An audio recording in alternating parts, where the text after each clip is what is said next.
Hello दोस्तों, मैं रामनाथ स्वागत करता हूं एक और नए वीडियो में। इंदिरा गांधी को जेल से छुड़वाने के लिए क्या क्या इन्होंने किया, प्लेन हाईजैक, सोनिया के लिए पिस्टन तानी, क्या गांधी परिवार बिना कांग्रेस के कुछ कर पाएगी? तो जी हाँ दोस्तों, याद कीजिए 19 दिसंबर 1978 इमरजेंसी के बाद केंद्र में जनता पार्टी की सरकार थी और मोरारजी देसाई प्रधानमंत्री थे। देर शाम लोकसभा अध्यक्ष के एस हेगड़े ने स्पेशल पावर का इस्तेमाल करते हुए इंदिरा गांधी की गिरफ्तारी का आदेश जारी किया। सीबीआई अधिकारी एन.के. सिंह संसद भवन पहुंचे और तत्काल इंदिरा गांधी को गिरफ्तार कर लिया गया। आखिर क्यों इंदिरा गांधी को गिरफ्तार किया गया था? इंदिरा गांधी की गिरफ्तारी विशेषाधिकार हनन के आरोप में हुई थी। अगले दिन यानी 20 दिसंबर को इंडियन एयरलाइंस के एक विमान ने लखनऊ से दिल्ली के लिए उड़ान भरी। थोड़ी देर बाद दो युवक अपनी सीट से उठे और असिस्टेंट से बोला, हमें पायलट से कुछ जरूरी बात करनी है। असिस्टेंट ने कॉकपिट खोलकर पायलट से जैसे ही कुछ पूछना चाहा, दोनों युवक जबरन अंदर घुस गए। एक युवक के हाथ में पिस्टल थी और दूसरे के हाथ में गोला। दोनों युवक ने पायलट से प्लेन को काठमांडू ले जाने के लिए कहा, पर पायलट इसके लिए तैयार नहीं हुआ। कुछ देर बहस के बाद पायलट ने प्लेन वाराणसी लैंड कराने के लिए तैयार हो गया। पायलट ने ऐलान किया, प्लेन को हाईजैक कर लिया गया है। दोनों युवक नारा लगाने लगे, इंदिरा गांधी जिंदाबाद, संजय गांधी जिंदाबाद, इंदिरा गांधी को जेल से रिहा करो। प्लेन में उस वक्त 332 यात्री थे, ज्यादातर सहम गए। जैसे ही प्लेन ने वाराणसी में लैंड किया, मीडिया में आग की तरह खबर फैल गई।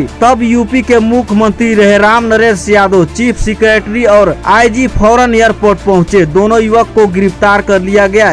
इसके हाथ में नकली बंदूक थी और यात्री जिसे गोला समझ रहे थे वो क्रिकेट की बॉल थी। एक युवक का नाम भोलानाथ पांडे और दूसरा युवक का नाम देवेंद्र नाथ पांडे था। बाद में वो दोनों को कांग्रेस पार्टी की तरफ से टिकट मिली और वो विधायक भी बन गए। 26 साल बाद 18 मई 2004 की बात है। लोकसभा चुनाव में यूपीए गठबंधन की जीत के बाद सोनिया गांधी का प्रधानमंत्री बनना तय माना जा रहा था, लेकिन ऐन वक्त पर सोनिया गांधी पीएम बनने से इनकार कर दिए। इधर दिल्ली में कांग्रेस दफ्तर के बाहर समर्थकों की भीड़ उमड़ी थी। सोनिया गांधी जिंदाबाद के नारे लग रहे थे। जब समर्थकों को पता चला कि सोनिया गांधी ने प्रधानमंत्री बनने से इनकार कर दिया तो लोगों ने प्रदर्शन चालू कर दिया। इस बीच एक कांग्रेस नेता कार के ऊपर चढ़ गया, अपनी कनपट्टी पर पिस्टल सटाकर कहने लगा कि सोनिया गांधी प्रधानमंत्री नहीं बन सकती है तो वह गोली मारकर खुदकुशी कर लेगा। इस नेता का नाम गंगा रामचंद्र राजपूत था, जो बाद में बीजेपी में शामिल हो गए। ये दोनों किस्से बताते हैं कि कांग्रेस में गांधी परिवार का किस हद तक वर्चस्व रहा। तो जी हाँ दोस्तों, आपको बता दें 1960 के दशक की बात है। कांग्रेस के भीतर ताकतवर नेताओं का एक ग्रुप हुआ करता था, जिसे मीडिया ने डिस्केट नाम दिया था। पंडित जवाहरलाल नेहरू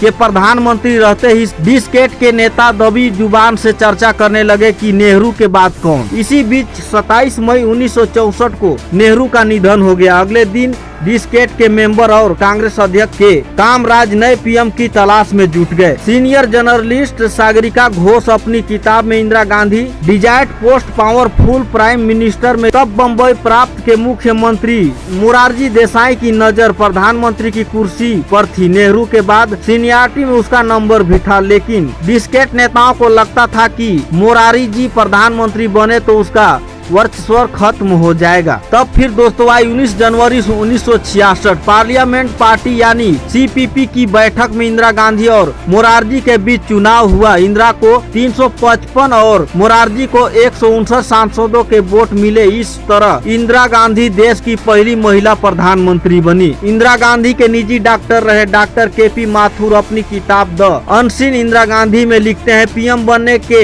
1-2 साल बाद तक इंदिरा बहुत तनाव में रही। वो उन कार्यक्रमों में असहज महसूस करती थी जहां उन्हें बुलाना होता था। और फिर हो गई दोस्तों, आपको बता दे संजय गांधी की कांग्रेस में एंट्री। सरकार के बड़े बड़े फैसले लेने लगे। 12 जून 1975 करप्शन के आरोप में इलाहाबाद हाई कोर्ट ने इंदिरा गांधी की लोकसभा सहायता रद्द कर दी। 6 साल तक उन्हें चुनाव लड़ने के लिए आयोग घोषित कर दिया गया। इसके बाद 25 जून को इंदिरा गांधी ने देश भर में इमरजेंसी लगा दी। कहा जाता है कि इमरजेंसी लगाने की सलाह इंदिरा गांधी को उनके बेटे संजय गांधी ने दी थी। तब संजय गांधी कांग्रेस में अच्छा खासा दबदबा हो गया था। इंदिरा गांधी के निधन के दिन ही राजीव गांधी को प्रधानमंत्री पद की शपथ दिला दी गई। 23 जून 1980 को संजय गांधी की मौत एक विमान हादसे में हो गई। 4 साल बाद 31 अक्टूबर 1984 को इंदिरा गांधी की हत्या कर दी गई। इंदिरा गांधी के निधन के बाद कांग्रेस के प्रणब मुखर्जी, वीपी नरसिम्हा राव जैसे कई नेता प्रधानमंत्री के मौजूद दावेदार थे, लेकिन एक बार फिर से कांग्रेस गांधी परिवार के हिस्से में आ गई।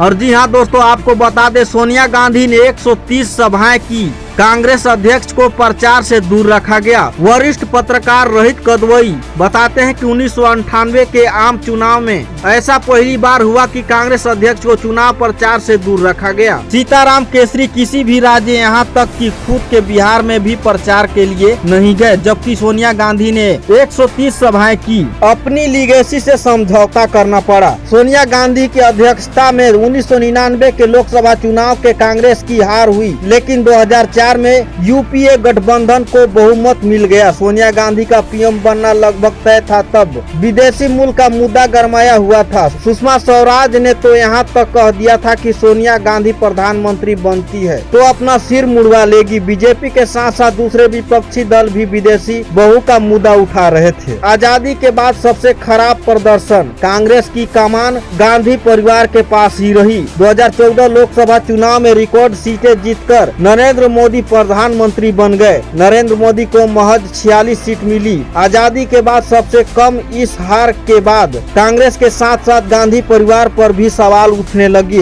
क्योंकि तब सोनिया गांधी कांग्रेस अध्यक्ष थी और राहुल गांधी वाइस प्रेसिडेंट। और जी हाँ दोस्तों, आपको बता दें, 38 साल तक प्रधानमंत्री की कुर्सी पर काबिज रही गांधी परिवार। आजादी के बाद देश में 70 लोकसभा चुनाव हुए। इसमें से 15 चुनाव कांग्रेस नेहरू गांधी परिवार के अध्यक्ष या पीएम रहते लड़ी है। 10 चुनाव में पार्टी को जीत मिली और 5 चुनाव में हार। गौर गांधी परिवार के अध्यक्ष क्या पीएम रहते ही कांग्रेस सिर्फ 2 बार लोकसभा चुनाव लड़ी है और दोनों चुनाव में पार्टी को हार मिली। आजादी के 44 साल तक कांग्रेस अध्यक्ष गांधी परिवार में रही, जबकि 28 साल तक गैर गांधी परिवार से कांग्रेस अध्यक्ष रहा। तो आइए दोस्तों, आपको बताते हैं कांग्रेस के लिए गांधी परिवार मजबूर क्यों है। इसकी 4 सबसे बड़ी वजह है। पहला, हर गांधी अगले गांधी के लिए रास्ता बनाता गया। दूसरा, गांधी परिवार की लीगेसी। तीसरा, गांधी परिवार ही पार्टी को एकजुट रख सकता है। चौथा, गांधी परिवार कांग्रेस के अभेद्य है। और जी हाँ दोस्तों, आपको बता दें, 2024 लोकसभा चुनाव में कांग्रेस की सीट नहीं बढ़ी तो गांधी परिवार सवाल उठने लगी। 2024 लोकसभा चुनाव में कांग्रेस इंडिया एयरलाइंस के साथ चुनाव लड़ रही है। इस चुनाव से पहले राहुल गांधी ने देश में 2 बार भारत यात्रा निकाली है। चुनाव में पार्टी का चेहरा भी राहुल गांधी ही है। हर बड़े फैसले में उनकी भूमिका अहम होती है। कांग्रेस के सोशल मीडिया का चेहरा भी राहुल गांधी ही है। कांग्रेस की वेबसाइट पर ही राहुल गांधी ही चेहरा है। इतना ही नहीं, विपक्ष के निशाने पर भी राहुल गांधी ही है। तो दोस्तों, ये छोटी सी वीडियो आप लोगों को कैसी लगी? अगर अच्छी लगी हुई तो चैनल को सब्सक्राइब करके बेल आइकन को प्रेस जरूर कर लीजिएगा। और इस वीडियो को अभी तक आप लोगों ने लाइक नहीं किया होगा तो लाइक जरूर कर लीजिएगा। मिलते हैं नेक्स्ट वीडियो में, तब तक के लिए नमस्कार।